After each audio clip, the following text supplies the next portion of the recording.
नेपालमा राजा आउनु भनेको, राजाले नारायणहिटीमा फेरि शासन गर्नु भनेको मरेको मान्छे घाटबाट फेरि आउनु र राज संस्था फेरि आउनु एउटै कुरो। प्रधानमन्त्रीको विरुद्धमा एउटा मेयर लाग्ने कि मेयरले आफ्नो काम गर्ने हो।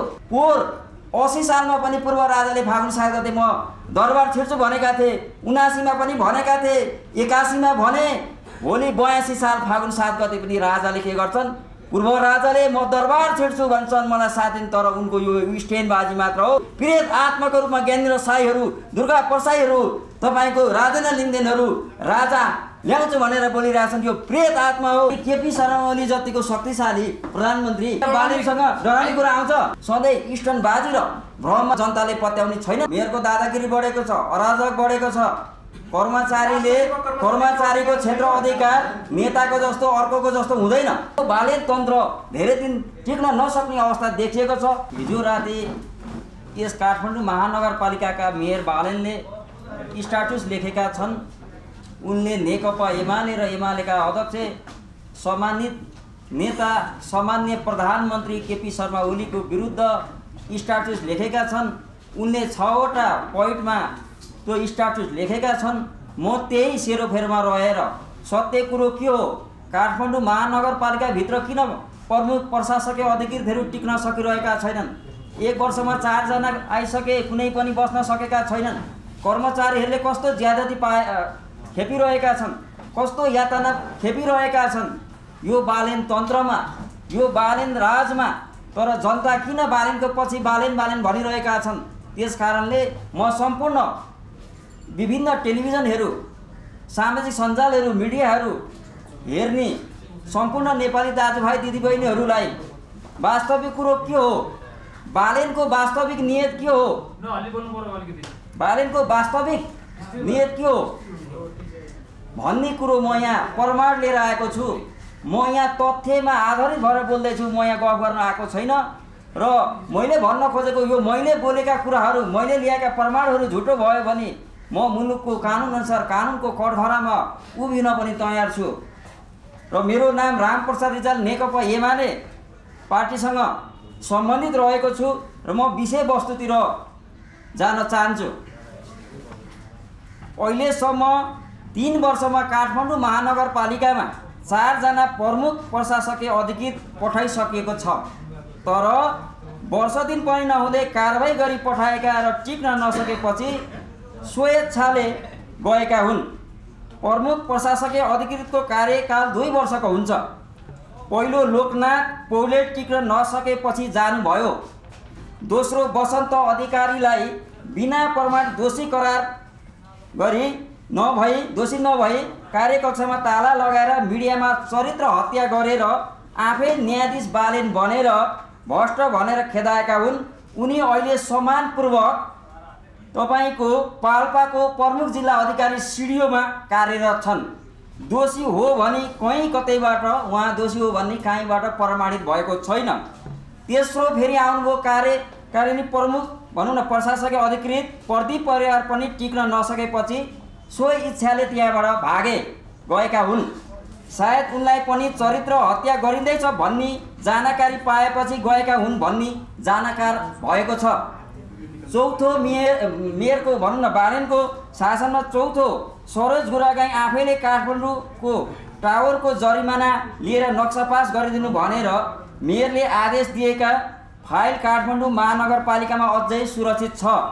सोही बमोजिम उनले बालेनको टिमको इन्जिनियरले दिएको रिपोर्टको आधारमा नक्सा पास गरे। सरोज गुरागाई कार्यकारी भनौँ न प्रशासकीय अधिकृतले पास गरिसकेपछि 81 काम गरिरहेको कर्मचारीलाई बिना जानकारी नगर प्रहरी लगाएर एक कार्यकक्ष बाहिर निकालेर ताला लगाइयो।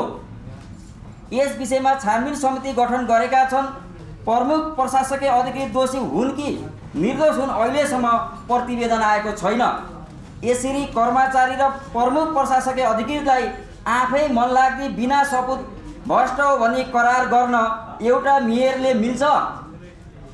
मेयरले प्रमुख प्रशासकीय अधिकृत जस्तो सम्मानजनक पदमा रहेको पढे लेखेको विद्वान भोलिको दिनमा मुख्य सचिवसम्म बन्न सक्ने सम्भावना भएका व्यक्तिलाई तानाशाही तालमा कार्यकक्षबाट निकाल्न, ताला लगाउनु, आफूले पालेका मिडिया बोलाएर यो भ्रष्ट भनेर फोटो हालेर चरित्र हत्या गर्न मिल्छ?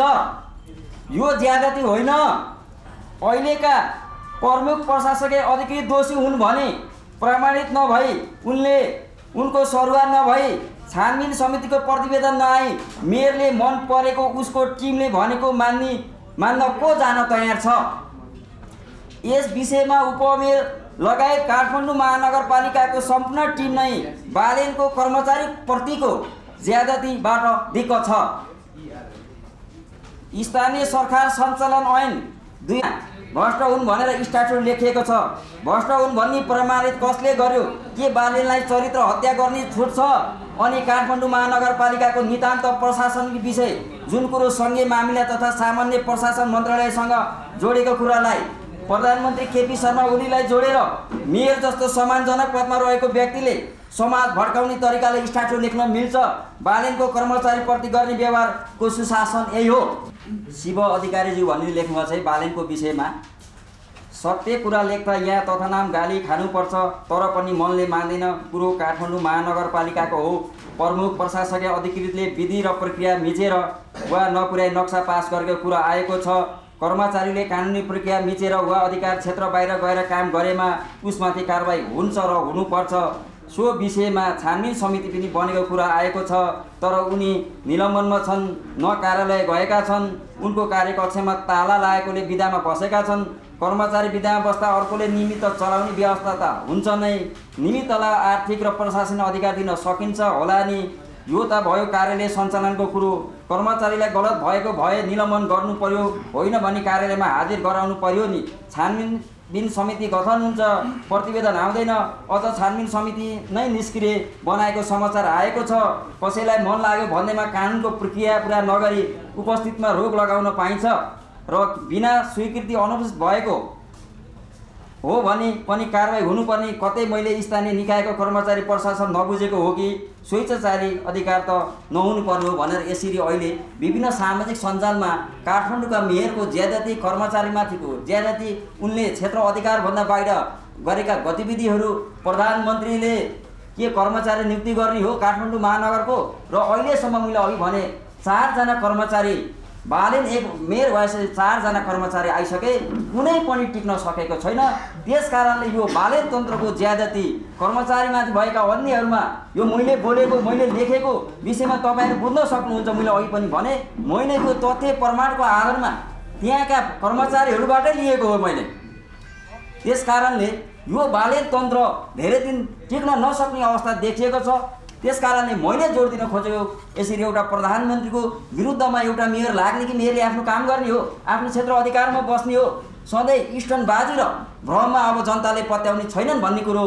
काठमाडौँ नगरका मेयरको, महानगरपालिकाका मेयर, धरानका मेयर लगायत स्वतन्त्र पार्टीका नेताहरूका गतिविधिहरू, राजसभाका गतिविधिहरूले गर्दा अब यो देशमा यो मुलुकलाई जोगाउनको लागि, यो संविधानलाई जोगाउनको लागि हिजो 62-63 सालको जनआन्दोलन भएको थियो, माओवादीको सशस्त्र विद्रोह भएको थियो, मधेसीहरू, आदिवासीहरू, जनजातिहरू, पिछडेका वर्गहरूले आन्दोलन सहमति गरेका थिए, सम्झौता गरेका थिए। काङ्ग्रेस एमाले दलहरूले पनि आन्दोलनबाट प्राप्त भएको यो गणतन्त्रको विरुद्ध, यो संहिताको विरुद्ध, यो समानुपातिक व्यवस्थाको विरुद्ध, यो समावेशी व्यवस्थाको विरुद्ध चलखेल भइरहेको अवस्था छन्। यो व्यवस्थालाई समाप्त गर्न अहिले माओवादीका अध्यक्ष प्रचण्ड राजावादीसँग मिलिसकेका अवस्था छन्। यो गणतन्त्रलाई फाल्न किन प्रचण्ड उठन किन अगाडि सरिरहेका छन् भन्ने कुरो अहिले उनको गतिविधिहरूले देखिन्छ। यो सरकारको विरुद्ध, यो व्यवस्थाको विरुद्ध, यो मुलुकको विरुद्ध परिचालित पात्रहरू लागिरहेका छन्। राजावादीका नाममा मात्र होइन, पूर्व राजा पनि फागुन 7 गतेले वक्तव्य दिइसकेका छन्। म आउँछु, मलाई साथ दिनु। तर यो विषयमा म के भन्छु भने पोहोर 80 सालमा पनि पूर्व राजाले फागुन 7 गते म दरबार छिर्छु भनेका थिए, 79 मा पनि भनेका थिए, 81 मा भने। भोलि 82 साल फागुन 7 गते पनि राजाले के गर्छन्? पूर्व राजाले म दरबार छिर्छु भन्छन्, मलाई साथ दिनु। तर उनको यो स्ट्यान्डबाजी मात्र हो। उनको हिजो शासन गरेको धङधगी मात्र हो।